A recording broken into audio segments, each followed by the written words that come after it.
Atos 5. Entretanto, certo homem chamado Ananias, com sua mulher Safira, vendeu uma propriedade, mas, em acordo com sua mulher, reteve parte do preço e, levando o restante, depositou-o aos pés dos apóstolos. Então disse Pedro: Ananias, por que encheu Satanás teu coração para que mentisses ao Espírito Santo, reservando parte do valor do campo? Conservando-o, porventura não seria teu? E vendido, não estaria em teu poder? Como, pois, assentaste no coração este desígnio? Não mentiste aos homens, mas a Deus. Ouvindo estas palavras, Ananias caiu e expirou, sobrevindo grande temor a todos os ouvintes. Levantando-se os moços, cobriram-lhe o corpo e, levando-o, o sepultaram. Quase 3 horas depois, entrou a mulher de Ananias, não sabendo o que ocorrera. Então Pedro, dirigindo-se a ela, perguntou-lhe: Dize-me, vendestes, portanto, aquela terra? Ela respondeu: Sim, portanto. Tornou-lhe Pedro: Por que entrastes em acordo para tentar o Espírito do Senhor? Eis aí à porta os pés dos que sepultaram o teu marido, e eles também te levarão. No mesmo instante, caiu ela aos pés de Pedro e expirou. Entrando os moços, acharam-na morta e, levando-a, sepultaram-na junto do marido. E sobreveio grande temor a toda a igreja e a todos quantos ouviram a notícia destes acontecimentos. Muitos sinais e prodígios eram feitos entre o povo pelas mãos dos apóstolos. E costumavam todos reunir-se de comum acordo no pórtico de Salomão. Mas, dos restantes, ninguém ousava juntar-se a eles. Porém, o povo lhes tributava grande admiração. E crescia mais e mais a multidão de crentes, tanto homens como mulheres, agregados ao Senhor, a ponto de levarem os enfermos até pelas ruas e os colocarem sobre leitos e macas, para que, ao passar Pedro, ao menos a sua sombra se projetasse em alguns deles. Afluía também muita gente das cidades vizinhas a Jerusalém, levando doentes e atormentados de espíritos imundos, e todos eram curados. Levantando-se, porém, o sumo sacerdote e todos os que estavam com ele, isto é, a seita dos saduceus, tomaram-se de inveja, prenderam os apóstolos e os recolheram à prisão pública. Mas, de noite, um anjo do Senhor abriu as portas do cárcere e, conduzindo-os para fora, lhes disse: Ide, e apresentando-vos no templo, dizei ao povo todas as palavras desta vida. Tendo ouvido isto, logo ao romper do dia, entraram no templo e ensinavam.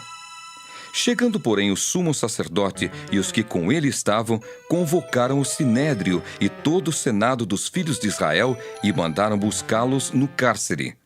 Mas os guardas, indo, não os acharam no cárcere, e, tendo voltado, relataram, dizendo: Achamos o cárcere fechado com toda a segurança e as sentinelas nos seus postos junto às portas, mas abrindo-as, a ninguém encontramos dentro. Quando o capitão do templo e os principais sacerdotes ouviram estas informações, ficaram perplexos a respeito deles e do que viria a ser isto. Nesse ínterim, alguém chegou e lhes comunicou: Eis que os homens que recolhestes no cárcere estão no templo ensinando o povo. Nisto, indo o capitão e os guardas, os trouxeram sem violência, porque temiam ser apedrejados pelo povo. Trouxeram-nos, apresentando-os ao sinédrio, e o sumo sacerdote interrogou-os, dizendo: Expressamente vos ordenamos que não ensinasseis nesse nome. Contudo, enchestes Jerusalém de vossa doutrina e quereis lançar sobre nós o sangue desse homem.